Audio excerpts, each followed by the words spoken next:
Anyways, I'd prefer this version, please.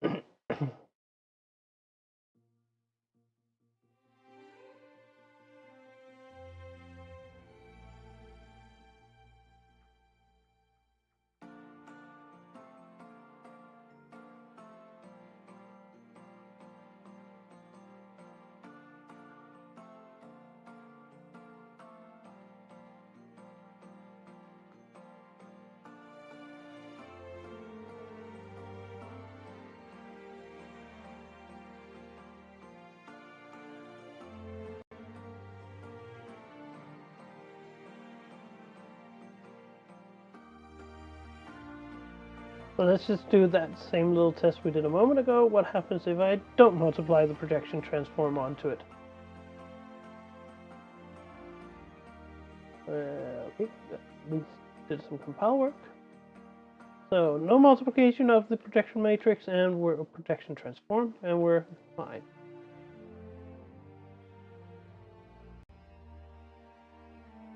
So let's just clean that up.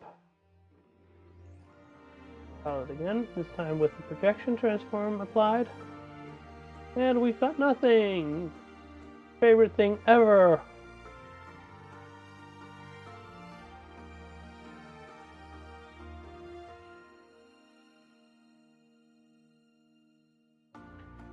So, this part is probably correct.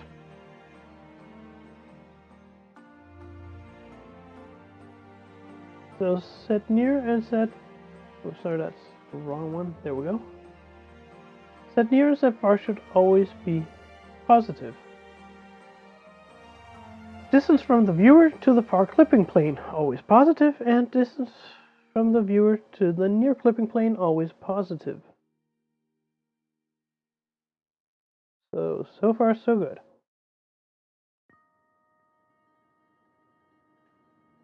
Now this is where I get to the point about that transpose stuff.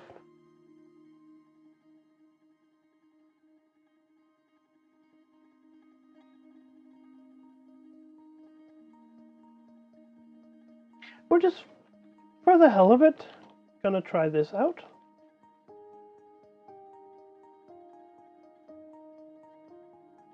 That's my approach to matrix math. Try stuff until it works.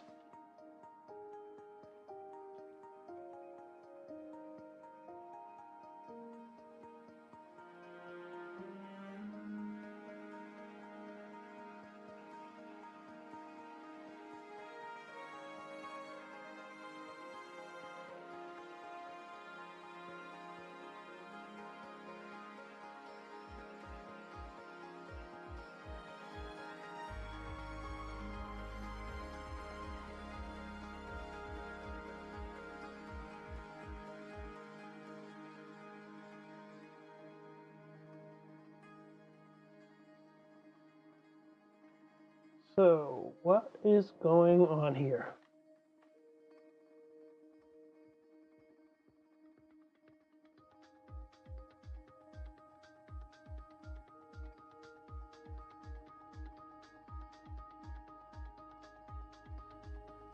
Well, chat is always welcome to join in. They might have good ideas, right? That's a point where I'm getting slightly desperate. Okay, quick one. It is the right matrix I'm looking for. I'm giving it that one, that's the right one, and that is the right one. So I should be setting it correctly. Okay, if we just, for the hell of it, go with what happens if it's just identity. So no transform at all, do nothing. Right, so this should have no effect and be just a rotating triangle again. It is. Good sign. Now, what happens if we just apply the coordinates one at a time?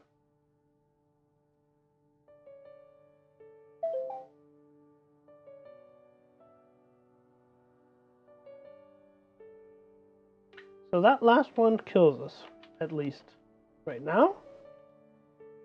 What if we go with the f over aspect part of it? And f? This should at least give us sort of a correctly proportioned view into the world. Not going to give us perspective, but it'll at least make the triangle sort of stay the same shape. And there you can see how sort of warped the triangle actually is, but it's keeping the same shape now. So that's a good thing. At least I'm going to claim it's a good thing. Yeah, and it's not rotating around the center of the triangle, I know, because the triangle is not centered. Because I can't be bothered to calculate the correct constants for that kind of shit. Ain't nobody got time for that shit. So let's try and take the next line here.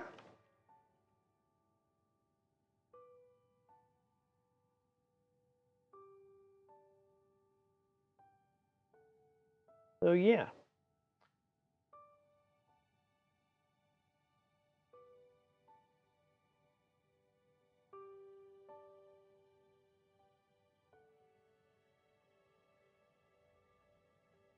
So ideally, if we move this triangle, now it's not going to do much right now, but if I move it past, if we move it past 10, it should not render.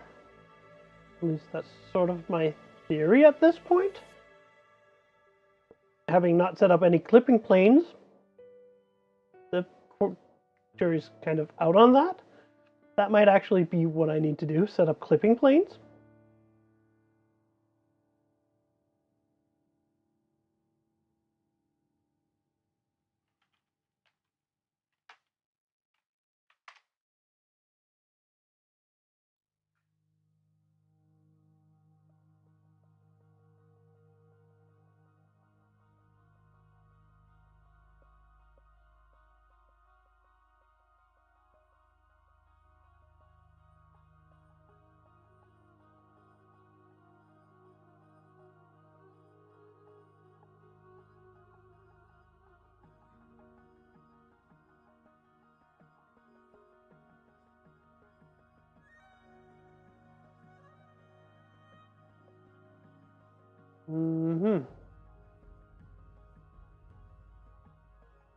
Apparently, clip planes are not a thing in OpenGL.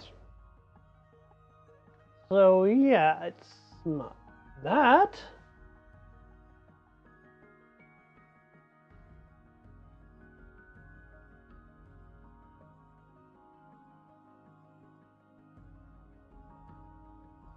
So then what is it? Be the interesting question.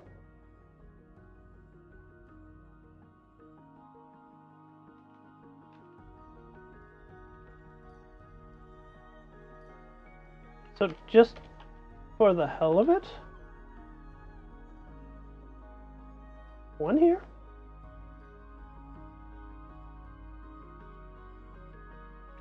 And apart from that, I want that one at -1 so that it's sort of more predictable what's going on. And refresh, and it's gone.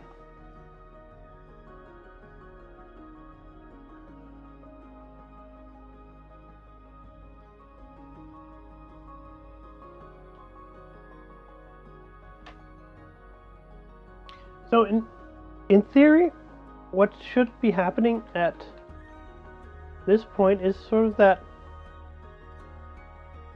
Let's just rebuild this.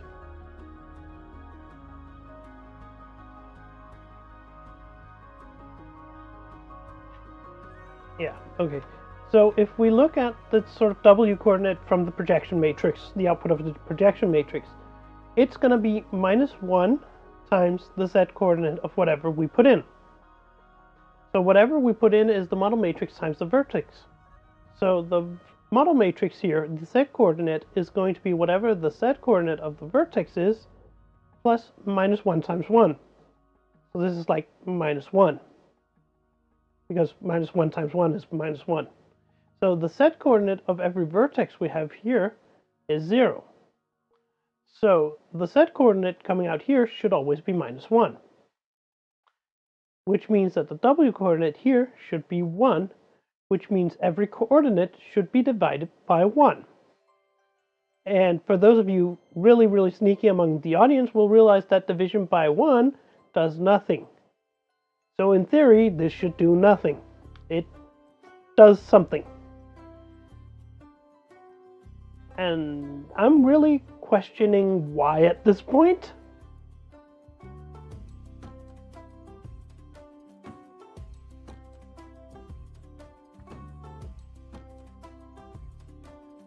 So, what is going on?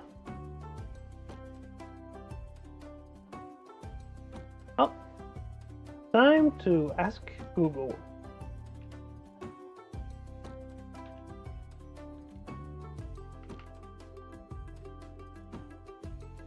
So now you get to see Google.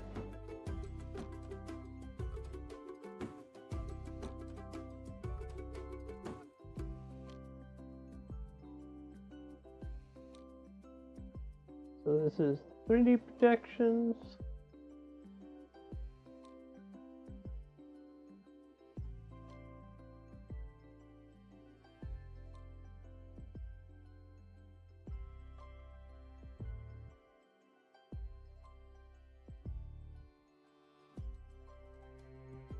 So yeah, if I'm on Android, that's right. I have this wonderful function that does magic stuff for me.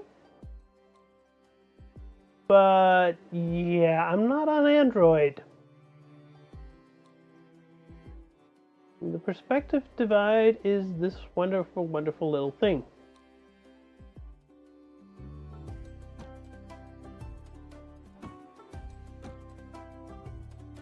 So this is sort of the thing I was talking about, where we take the w coordinate down here, or we just switch over. So we take the w coordinate here, and we divide every of the other coordinates by it, and then we sort of throw away the z coordinate because we're showing it in 2D. So this is sort of the magic. This is what they call the perspective divide. So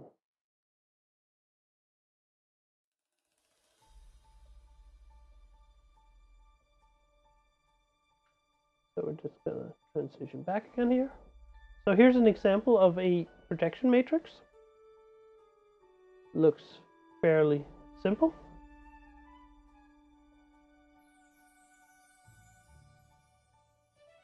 So yeah.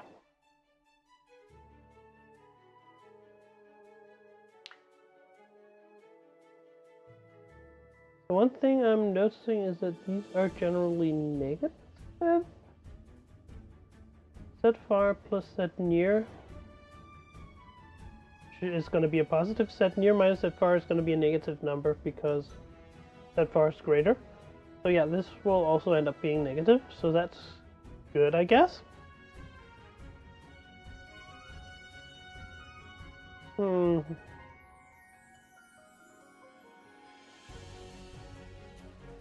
I am going to try and transpose that projection matrix once more, because I can't remember which direction it reads the matrix in.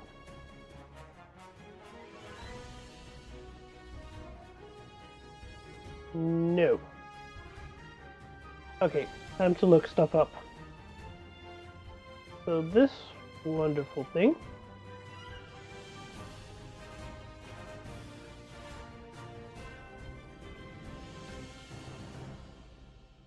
is this thing. Okay, interestingly enough, for GL uniform matrix transpose must be false. So I'm definitely not going to transpose stuff. So the interesting question is, which order does it expect things to come in? Each matrix is assumed to be supplied in column major order. I'm pretty sure we're working in row major.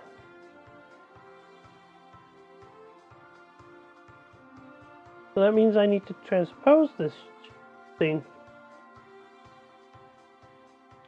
Okay, so transposing this shouldn't be too hard. It's swapping. Sorry. Just let you guys see as well. So transposing this shouldn't be too hard. It's just taking this element and swapping them. And then we'll just try that out. Load. Yeah, still nothing. Which is not entirely surprising because the other thing should just have given sort of a weird thing. But that also does mean that that is not working. That needs to be there instead. That might make a difference because that would mean that we are at Z0. And Z0 would result in W being 0, and then we're doing division by 0. And for the mathematically inclined, division by 0 is undefined, which usually results in that vertex being thrown away. Yay! Success! So in theory, if I move this further away from the camera, it should get smaller. We'll see if I'm right. It got smaller. Great success.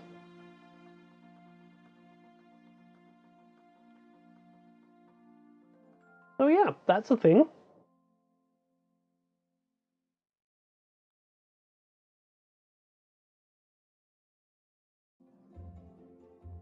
So in theory, we now have a projection transform set up.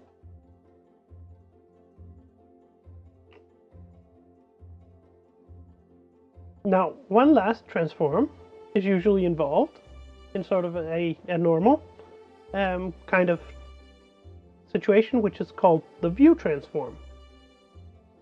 Technically, there's also sometimes a world transform. So, like, the model transform is where your object is, your view is where the camera is, and the projection is sort of what the lens in the camera looks like.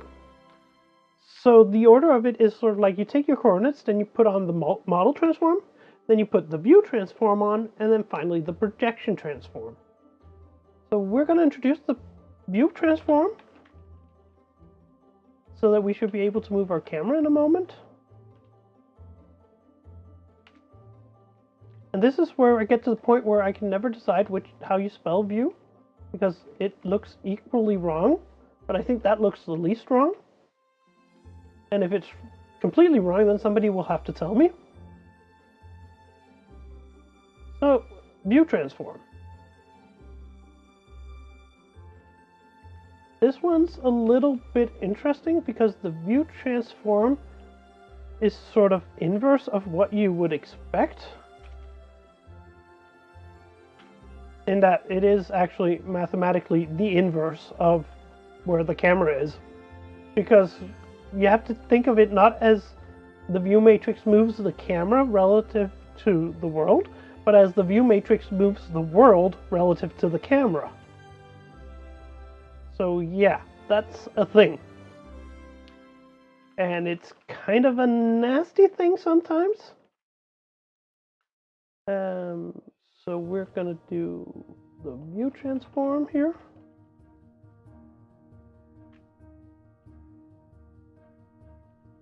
So this should give us like the identity transform for the view as well.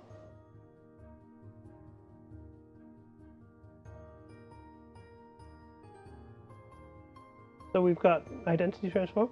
So now we're going to try something. Instead of saying, okay, the model is like at -2 on the z-axis, we're going to have the model at 0, but then we're going to put the camera at 2. Which, because it's not like we're moving the camera in the world, we're moving the world relative to the camera. So that means we're moving down the world to -2 on the z-axis.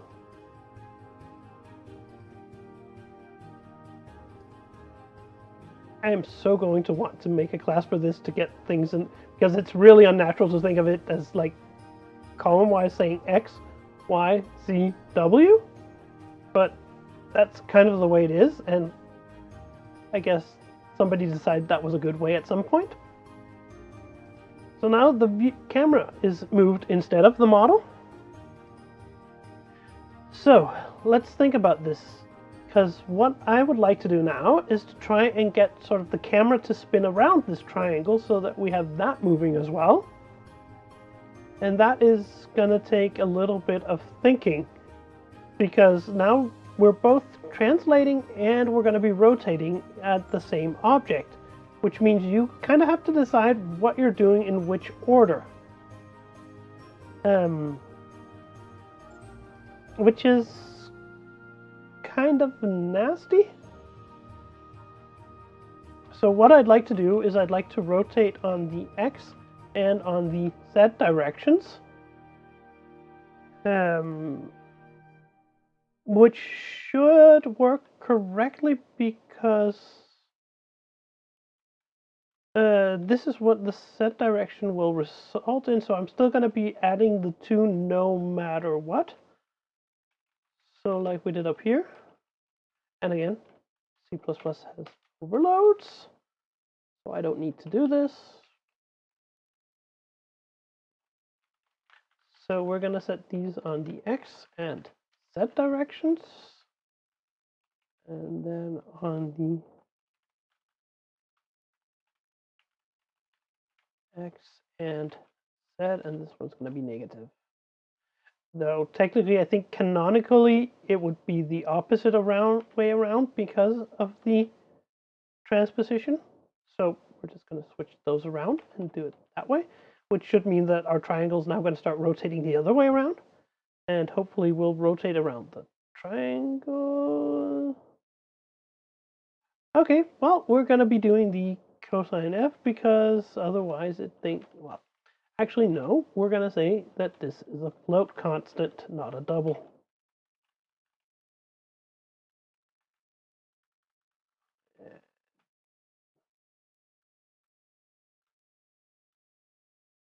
That is probably why these have been highlighted. We should probably do the same up here.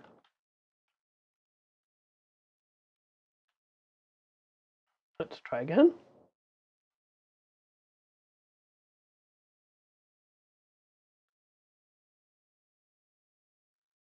So we're definitely getting some rotation, and I think we're actually rotating around the triangle as well. So that's, yeah, we're rotating around the triangle as well. So we've now got sort of the 3 basic transforms that every 3D scene uses: projection, view, and model. Occasionally you'll see model and view combined into a model view transform, but I think it's useful for this to keep it separate because, well, my suspicion is that my graphics card is faster at multiplying floats together than my CPU is. Because, I mean, technically, you could take all of these 3 and multiply them together ahead of time. I mean, one might argue that depending on the number of vertices, it might be a good idea to do. At least the projection and the view transform could be multiplied together ahead of time, so that you just have 1 matrix you're multiplying, or maybe 2 matrices you're multiplying on every vertex. Would probably be a good idea. But actually, I think that we are gonna wrap it up at this point. So I just want to thank everyone for coming out, and we'll hopefully be picking this up next Saturday. And I'll see you all then.